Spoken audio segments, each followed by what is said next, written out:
오늘 데살로니가의 말씀인데요. 오늘 말씀을 특별히 좀 이 죽음에 대한 말씀을 좀 잘 이해하기 위해서는 이 당시의 상황을 우리 배경적으로 이해하는 것이 좀 필요합니다. 고대 사회죠. 이 고대 사회 2000년 전인데 그 고대 사회의 인간의 기대 수명 우리가 정확한 통계는 알 수 없지만 그런 문서상이나 여러 기록상으로 보면 보통 한 30살 정도 인간의 기대 수명을 30살 정도로 봅니다. 그러니까 오늘의 눈으로 보면 굉장히 충격적인 거죠. 그런데 우리나라 조선 시대만 해도 한 40살 정도를 기대 수명을 40살 정도라고 보지요. 그래서 거기서 한 20년, 60까지만 살아도 어마어마한 잔치를 할 정도였습니다. 그러니 이 당시에 근동 사회의 기대 수명이 30년이고 또 이 고대 도시에서 죽음이라는 것은 굉장히 빈번하게 일어나는 그런 일상의 모습입니다. 특별히 낙태한 아이들의 시체가 즐비했고 로마 사회에서는 대부분의 여자 아이들인데 낙태한 아이들의 시체가 길거리에 즐비했고 또 죽은 사람들의 시체가 길거리에 방치되기도 했습니다. 그러니까 오늘날의 기준으로 보면 도저히 납득할 수 없는 상상이 안 가는 그런 일들이 일어나던 시대였습니다. 요즘 여성들이 즐겨 신는 하이힐 이 신게 된 유래가 뭔지 아시죠? 상식적으로 오물, 사람들과 짐승의 똥 이런 변을 피하기 위해 생겨난 신발이죠.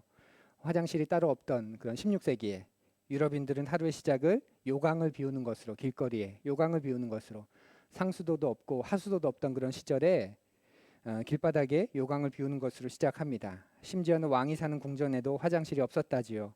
그러니 볼 일은 건물의 벽이나 길거리나 숲이나 이렇게 자연스럽게 해결합니다. 그렇기 때문에 거리가 오물범벅이었습니다.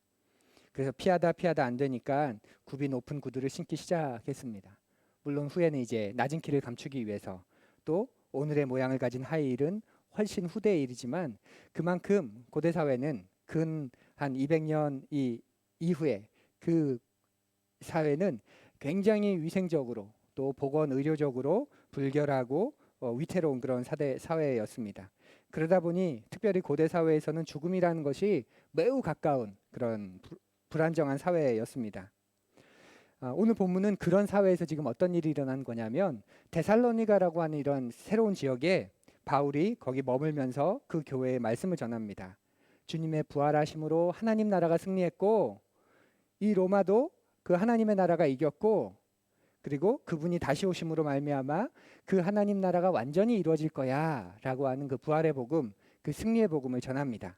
그러면서 그 소망과 기대를 품고 살도록 이제 격려를 한 것이죠. 그런데 바울의 방문 후에 이제 수개월이 지나면서 문제가 생기기 시작합니다. 곧 오신다는 주님보다 여기서 곧이라는 말은 진짜 문자 그대로 잠시 후입니다. 잠시 후에 오신다는 주님보다 주님은 오시지 않고 오히려 새롭게 그리스도인이 된 사람들, 주님의 다시 오심을 소망하며 사는 사람들, 그들이 이제 죽게 되는 거죠. 죽음을 경험하게 됩니다. 그러면서 이런 죽음을 보면서 교회 내에 많은 사람들이 큰 충격을 받습니다.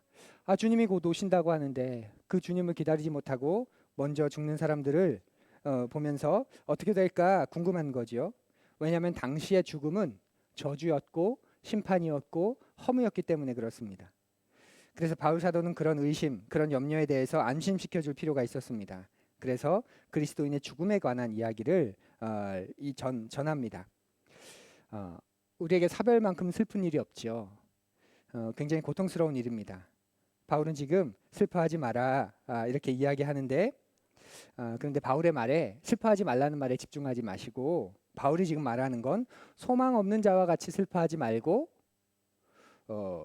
정확하게 말하면 이유를 가지고 슬퍼하고 또 우리는 이유를 가지고 기뻐해야 소망을 가져야 한다 이 말입니다. 그래서 바울은 그 부분에 대해서 직접적으로 데살로니가 교인들한테 언급합니다. 13절을 보십시오. 형제자매 여러분, 우리는 여러분이 잠든 사람의 문제를 모르고 지내는 것을 원하지 않습니다. 그러니까 원래 표현은 모르고 지내는 것을 모르지 않기를 원하지 않는다. 이중 부정을 두 번이나 사용하면서 이중 부정을 사용하면서 굉장히 강조하는 겁니다. 여러분들이 이것만큼은 꼭 알았으면 좋겠다. 죽음에 대해서 우리가 죽음을 맞아들이는 것에 대해서 여러분이 막연하지 않고 그저 애써 무덤덤하고 묻어버리지 않았으면 좋겠다. 그 어떤 것보다 이 죽음이라는 부분에 대해서 확실하게 여러분이 알았으면 좋겠다. 이렇게 직접적으로 언급합니다. 피하지 않는 거죠. 이걸 모르면 여러분들은 그리스도를 만났지만 하나님을 알지 못하는 소망이 없는 사람처럼 정작 죽음 앞에서는 슬퍼할 수밖에 없다. 이렇게 말하는 겁니다. 죽음이라는 것, 사별이라는 것 우리도 슬픕니다. 그런데 바른 이유를 가지고 슬퍼해야 합니다. 그리고 바른 이유를 가지고 사람들을 위로해야 합니다. 어떤 분들은 장례식장에 가서도 난 슬프지 않아, 천국에 가셨잖아 이러면서 이제 그 장례식장에서 말씀하시는 분 혹시 보셨나요? 저는 한 두세 분 정도를 봤는데 전도사들의 동기 전도사들이었는데 저보다 나이가 어렸으면 진짜 등짝을 한 대 때려주려고 했는데 장례식장에서 어떻게 슬퍼하지 않습니까? 이 땅을 살아가는 동안 다시 못 만나는데 잠시 잠깐의 이별도 가슴이 아프고 마음이 여린데 이 땅에 있는 동안 더 이상 볼 수 없고 더 이상 만날 수 없는데 어떻게 슬프지 않습니까? 난 슬프지 않아. 천국에 갔잖아. 어떻게 그런 말을 그렇게 쉽게 할 수 있을까요? 혹시 여러분 중에도 그런 마음을 가지신 분이 계신다면 제가 성경 말씀 한 구절을 가르쳐 드릴게요. 너무 짧아서 딱 두 단어여서 굉장히 쉽습니다. 바로 읽어볼까요? 시작. 네. 눈 감고 시작. 여러분이 지금 성경 말씀 한 구절을 요한복음 11장 35절 예수께서 우셨다. 개역 성경으로는 예수께서 눈물을 흘리시더라. Jesus wept. 이 성경 구절 지금 외우셨습니다. 요한복음 11장 35절 배경이 뭔가요? 나사로가 죽었습니다. 죽은 나사로를 보면서 그 가족들과 그 동네에 있는 사람들이 슬퍼하자 비통해하는 모습을 보면서 예수께서도 우셨다. 이렇게 말합니다. 사람을 잃는 건 슬픈 일입니다. 그리고 슬퍼하는 건 당연합니다. 그래서 누군가와 사별했을 때 그 슬픔, 그 비통함, 그래서 위로를 한다고 합니다. 그래서 가장 많이 하는 말이 뭐냐면 그만 슬퍼해. 좋은 데 가셨을 거야. 이제 좋은 데 가셨으니까 편하게 쉬고 계실 테니까 그만 슬퍼해. 이렇게 막연한 위로를 하죠. 좋은 데가 어딘지도 모르고 편히 쉰다는 뜻이 어떤 말인지도 모르고 그냥 막연한 소망으로 내뱉는 인사말입니다. 바울의 말은 그런 막연한 소망을 가진 사람들처럼 슬퍼하지 말라. 그리고 우리에게는 우리가 서로 위로해야 되는 분명한 말이 있다라는 겁니다. 그러니까 진리를 가지고 선명하게 위로하라는 거죠. 목회자가 되고 난 후에 원하지 않게 많은 장례 예배를 인도하게 되었는데 첫 번째 장례 예배가 아직도 생각이 납니다. 그 30대 중반 전도사 시절이었는데요. 솔직히 무슨 말을 해야 할지도 몰랐고 모르겠고 특별히 돌아가신 분과도 큰 관계가 없었습니다. 다행스러운 일인지 몰랐는데 돌아가신 분께서 꽤 건강하게 긴 시간 그 자녀들과의 그런 건강한 관계 속에서 장수하시다가 이제 돌아가셨습니다. 그래서 이제 자녀분들도 큰 슬픔 가운데 계시지 않아서 저 역시 조금은 편하게 장례 예배를 드릴 수 있지 않았나 싶습니다. 그런데 이제는 제가 장례식장에서 사람들을 위로합니다.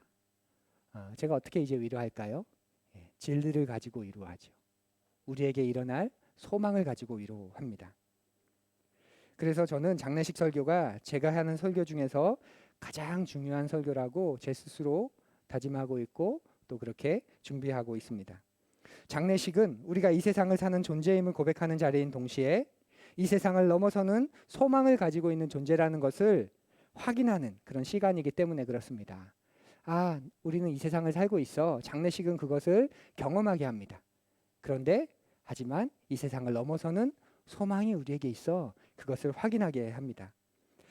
작년에 우리 오문국 집사님의 어머님 장례 예배를 우리 교회장으로 지내게 되었죠. 교회로서도 큰 그런 감사하고 영광인데요. 그 화환에 근조라고 썼습니다. 간혹 장례식장을 가보면 삼가 고인의 명복을 빕니다. 이 표현이 기독교적인 그런 우리 세계관과는 맞지 않는 기독교적이지 않는 그런 표현인 것 우리가 알지요. 그래서 근조 슬프다는 그런 뜻의 근조라는 표현을 자주 쓰는데 앞으로는 그런 화환에 이렇게 써서 보내려고 합니다. 이렇게 두 개가 들어가잖아요. 한쪽에 헤어짐의 슬픔, 하늘의 소망.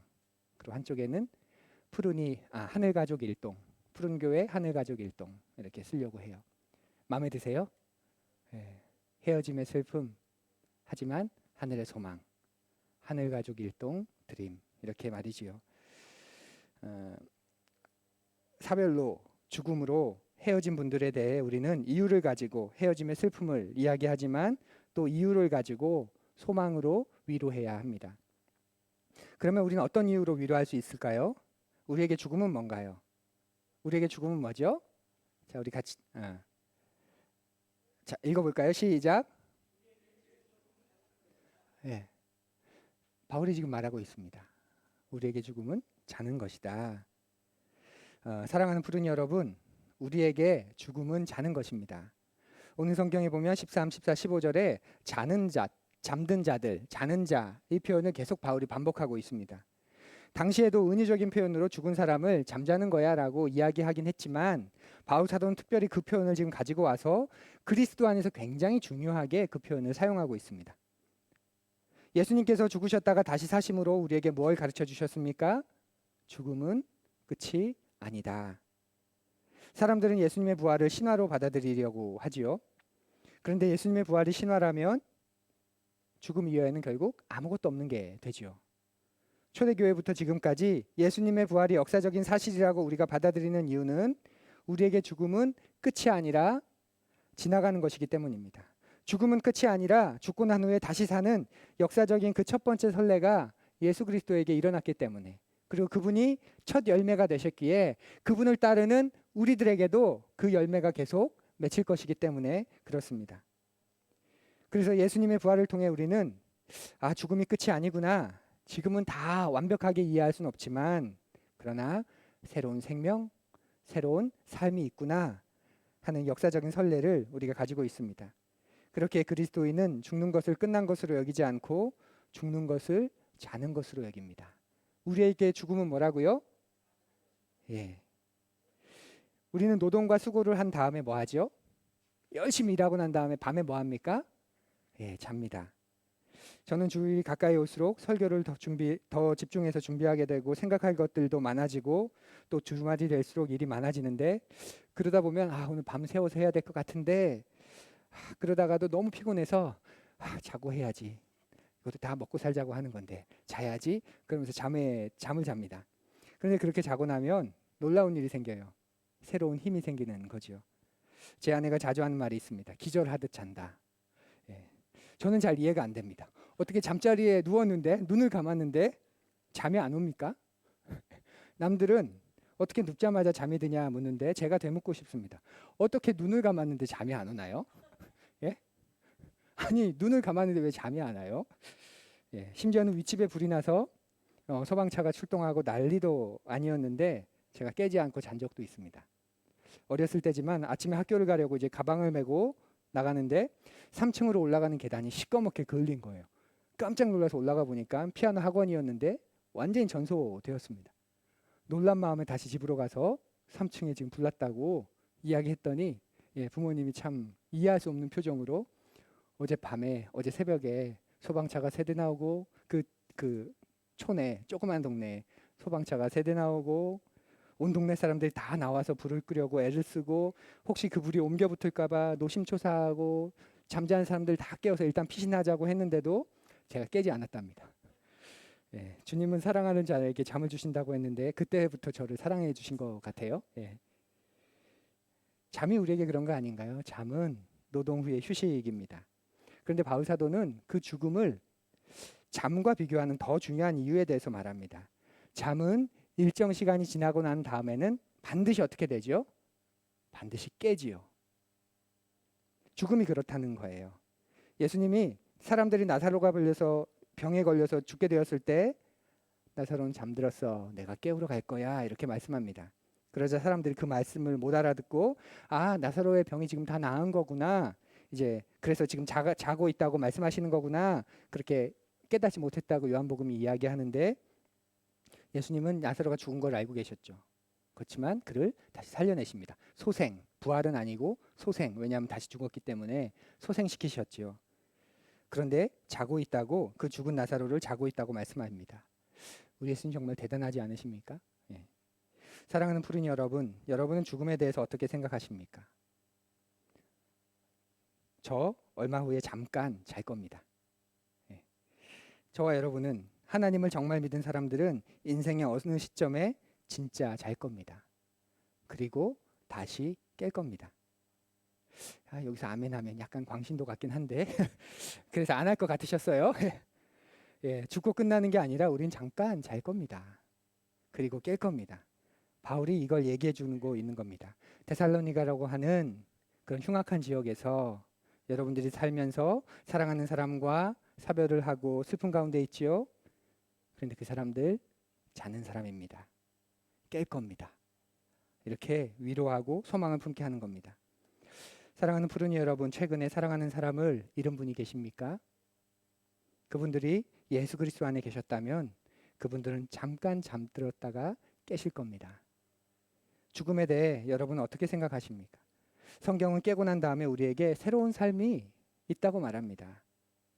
여러분이 상상할 수 없는 새로운 삶이 시작될 거라고 말합니다.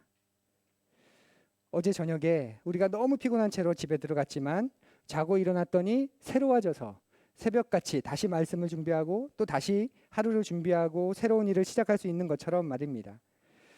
여러분의 그 피곤, 지침, 아픔, 괴로움 그것을 잊고 잠시 잠이 들었다가 새로운 세계로 우리가 깨어나게 되는 거지요. 그런 소망이 우리에게 있습니다. 그래서 우리는 죽음에 대해 전혀 다른 각도를 가지고 있습니다. 바울이 그것을 가지고 서로 위로하라고 지금 말하는 거예요. 그러면서 마지막 날에 엄청난 재연합이 일어날 것이라고 말하는데 우리 그 본문을 앞을 보면 같이 읽어볼까요? 주님께서 호령과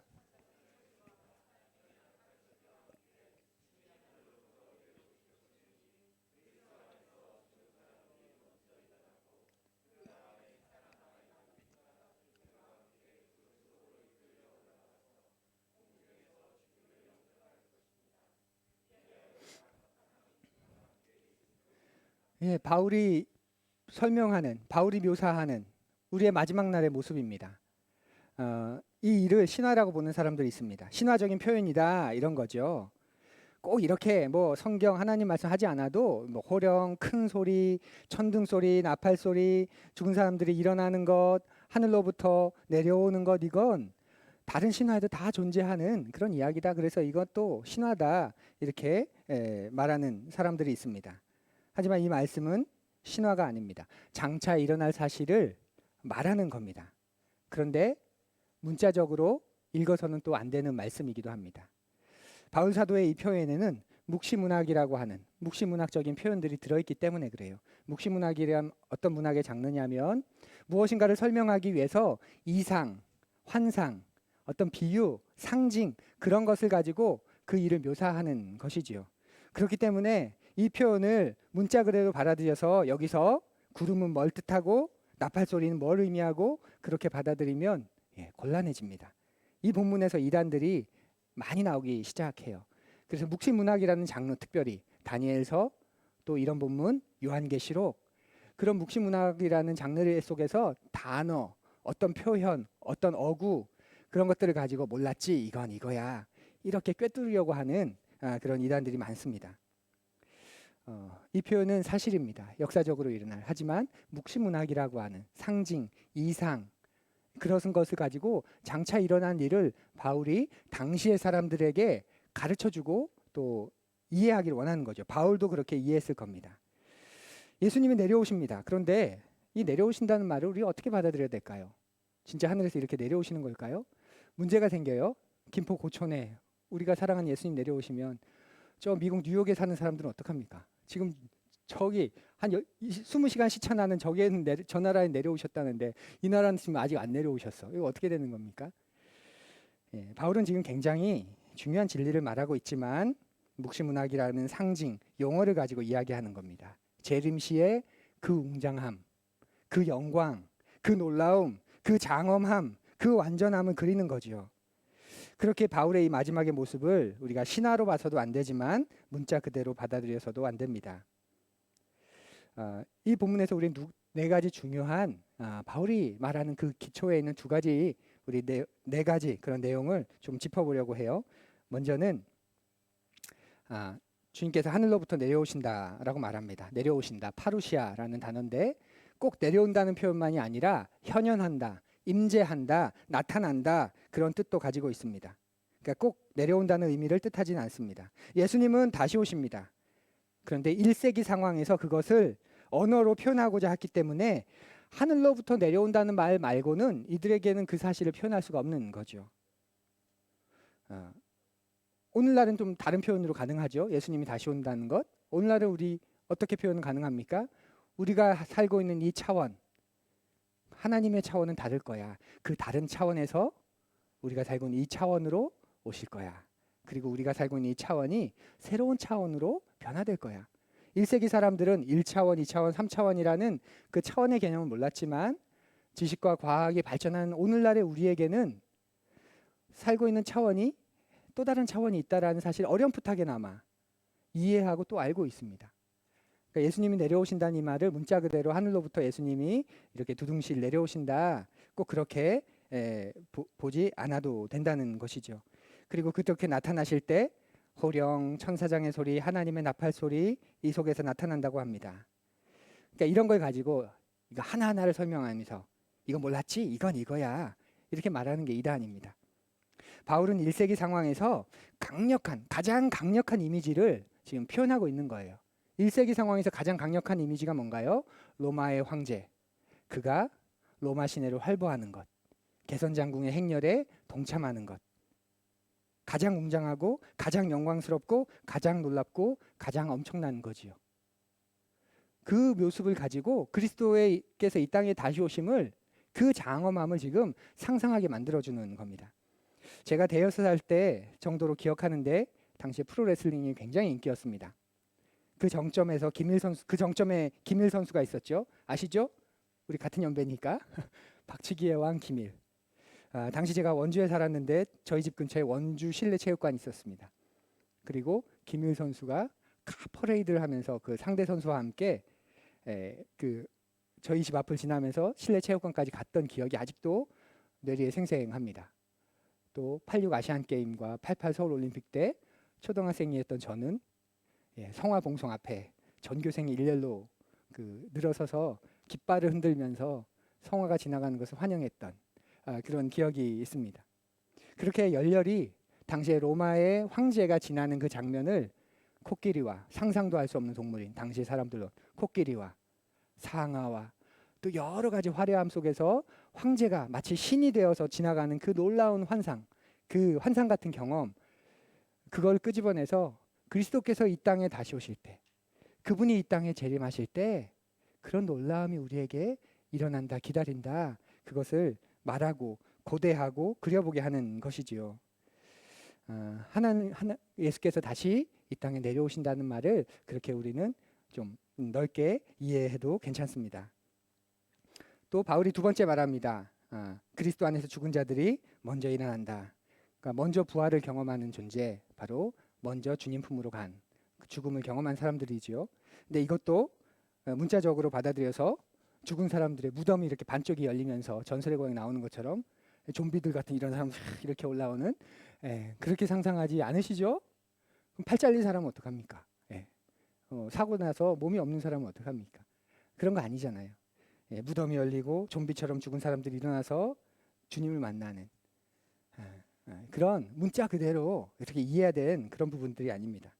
세 번째는 그 다음에 일어나는 일은 살아남아있는 우리가 그때까지 예수 그리스도 다시 오실 때 죽지 않은 살아있는 우리가 구름 속으로 이끌려 올라가게 된다라고 말합니다.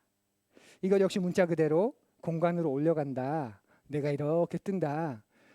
주님께서 나 같은 사람을 띄우시려면 얼마나 힘드실까요? 좀 덜 먹고 좀 가볍게 만들어놔야 되는데 휴거라고 우리가 말하는데 이런 것들이 묵시문학적인 특성입니다. 그러면 이제까지 이걸 문자 그대로 받아들였던 건 성경을 잘못 해석한 거냐? 아니 그렇지 않습니다. 그 당대에 가장 잘 이해할 수 있는 방식으로 우리가 성경을 이해하는 거예요. 그런데 지금은 그것만이 아니라 우리의 지식이 더 발전하고 발달하고 나니까 이런 부분들이 이렇게까지 가능하겠구나. 우리가 그렇게 받아들일 수 있는 거죠. 우리가 그렇게 새로운 차원으로 나아가게 되는 그런 부분입니다. 그래서 공간에 대한 이야기를 하는 게 아니라 새로운 차원에 대한 이야기를 한다고 볼 수 있습니다. 그리고 난 후에 네 번째로 우리가 이렇게 새로운 차원으로 옮겨가게 되면 이제 주님을 영접하게 되는, 주님을 만나게 되는 그런 일이 생기게 됩니다. 그런데 바울이 함께라는 단어를 두 번이나 사용합니다. 그들과 함께, 죽은 자들과 함께, 주님과 함께. 이렇게 우리가 그날이 되면 재연합하는 그런 삶을 살아가게 된다는 것이죠. 그러니까 우리보다 먼저 가셨던 분들도 부활에 이르고 우리도 부활에 이르러서 함께 만나게 된다는 겁니다. 그리고 그들이 누구를 함께 만나게 되냐면 바로 주님, 그분을 만나게 됩니다. 살아있는 동안 그토록 사랑하고 사모했던 예수님과의 만남, 그리고 내가 사랑했던 사람들과의 재회, 이것이 우리를 기다리고 있는 일이라는 거죠. 잠에서 깨고 나면 그런 일이 우리가 만나게 되는 겁니다.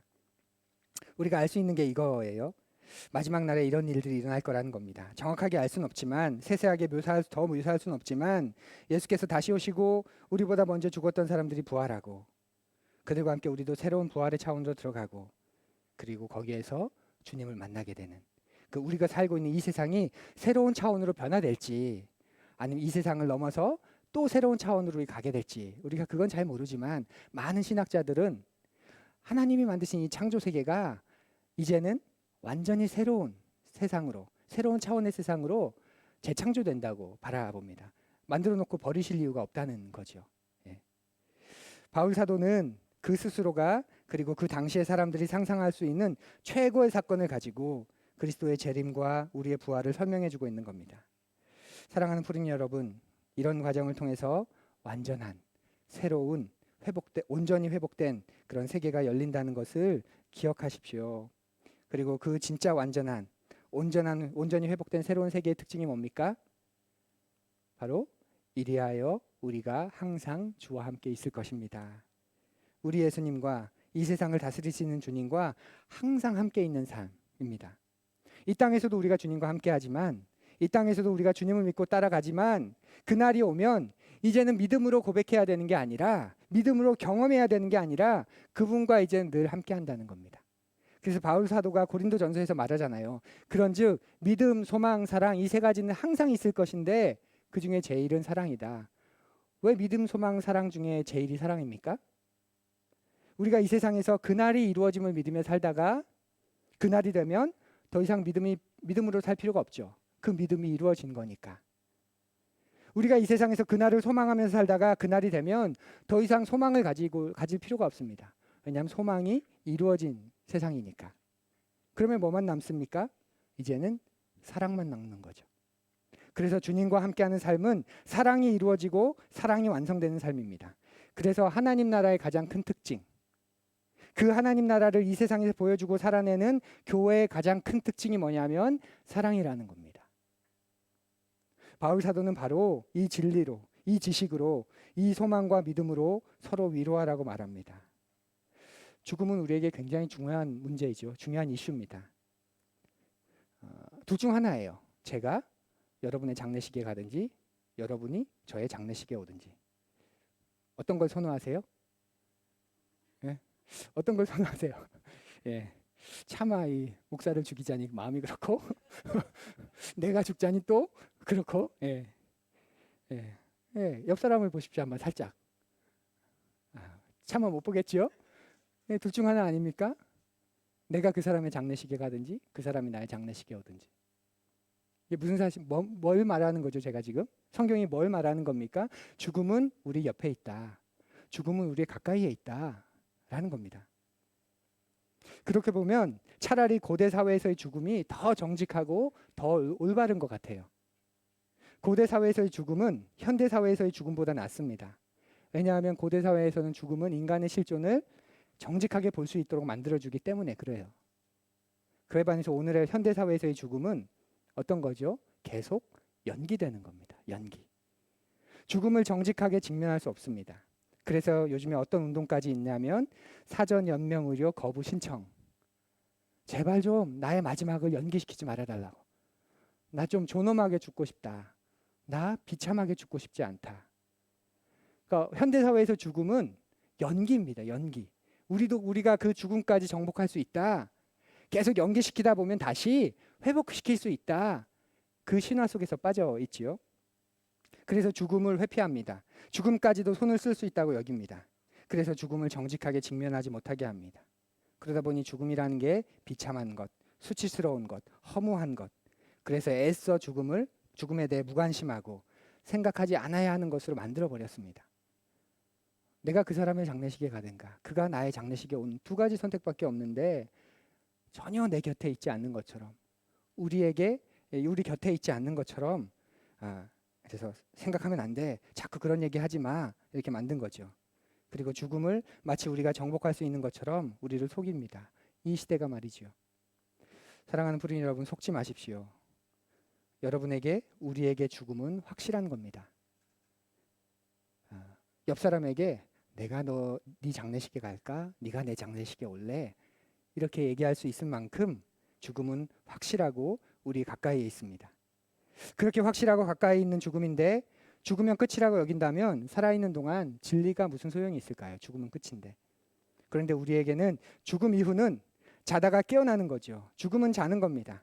그 잠은 이곳에서의 노동과 수고가 끝나는 것이고 깨었을 때는 새로운 마음으로 새로운 세계를 경험하게 되는 겁니다. 이 주일이 저한테는 대목이에요. 대목. 하루 종일 노동하는 날이죠. 노동이란 말을 너무 거북스럽게 여기지 마십시오. 이 주일은 저에게 땀을 흘리고 수고하고 온 힘을 쓰는 날입니다. 그래서 주일 저녁 한 8시만 되면 저는 이제 기절합니다. 그리고 월요일 아침에 깨면 얼마나 상쾌하고 주일이 가장 멀리 있는 날 월요일이기 때문에 얼마나 힘이 되는지 모릅니다. 견딜 수 없지만 부활이 이런 것 아닐까 생각해 봅니다. 자고 깼을 때 그 새로운 하루를 맞이하는 그 느낌이 부활을 맛보는 그림자라도 경험할 수 있는 일 아닐까요? 사랑하는 푸른 여러분, 죽음이 가까운 것을 잊지 마십시오. 여러분 곁에 붙어 있습니다. 그리고 그리스도인은 그 죽음을 막연하게 생각하지 않습니다. 자는 것으로 받아들입니다. 그리고 그 잠에서 깨는 날이 옵니다. 깨면 거기에 누가 있을까요? 내가 사랑했던 먼저 돌아가신 아버지, 한참 전에 돌아가셨던 우리 삼촌, 우리 할머니, 할아버지, 참 많이 싸우고 틱틱거린 게 늘 마음에 걸린 나의 형제자매들, 그분들이 거기에 계실 겁니다. 죽음이 여러분과 사랑하는 사람을 갈라놓았을지 모르지만 그리스도 안에서 우리는 다시 연합하게 됩니다. 재회하게 되는 거죠. 먼저 사랑하는 이들을 순교로, 질병으로, 사고로 먼저 보낸 데살로니가 교인들이 재결합의 순간이 있구나, 재회의 순간이 있구나, 이걸 알게 되었을 때 얼마나 기쁘고 평안하고 죽음을 정복하셨다는 사실을 이들이 얼마나 감격스러워했을까요? 뿐만 아니라 우리의 삶의 주인이시고 우리를 위해 자기 신의 생명을 내어주셨던 주님이 거기에 계시죠. 그리고 그 세상을 향해 우리는 눈이 번쩍 떠 있는 날이 올 겁니다. 왜냐하면 주님이 부활하셨기 때문에, 주님이 죽음을 이기셨기 때문에, 주님이 우리의 첫 열매가 되셨기 때문에 그렇습니다. 여러분과 저는 감히 죽음을 두려워하지 않을 뿐 아니라 그 죽는 날을 고대하는 그리스도인입니다. 죽음은 분명 슬픈 일입니다. 아픔입니다. 헤어짐의 슬픔. 하지만 하늘의 소망이 죽음을 받아들이고 환영하고 의연하게 담대하게 대할 수 있도록 해줍니다. 왜냐하면 잠깐 잘 것이니까. 여러분 사는 게 너무 힘들지 않으세요? 죽으라는 말씀은 아닙니다. 아직은 때가 아니니까.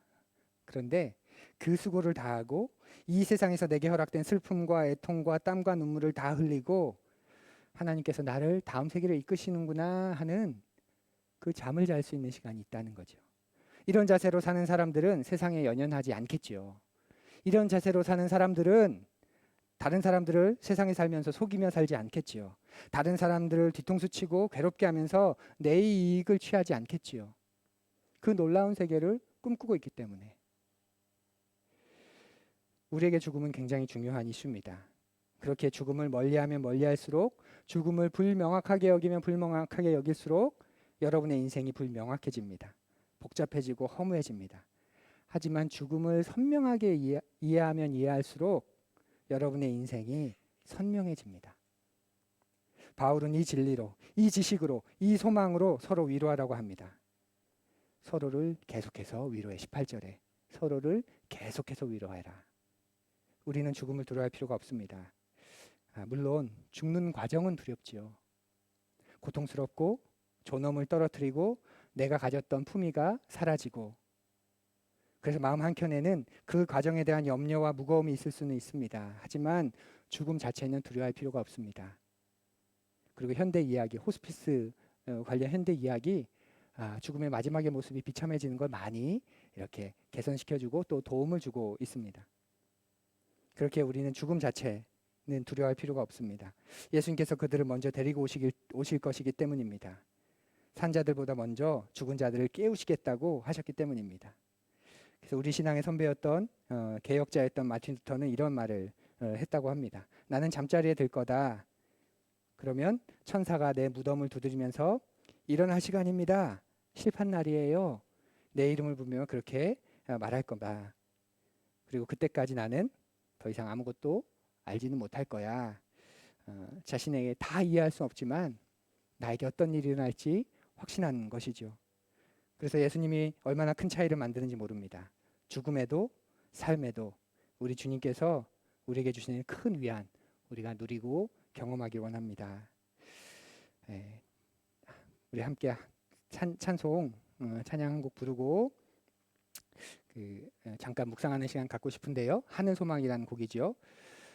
나 지금은 비록 땅을 버타며 살지라도 내 영혼 저 하늘을 디디며 사네. 내 주님 계신 눈물 없는 곳 저 하늘에 숨겨둔 내 소망 있네. 보고픈 얼굴들 그리운 이름들 많이 생각나.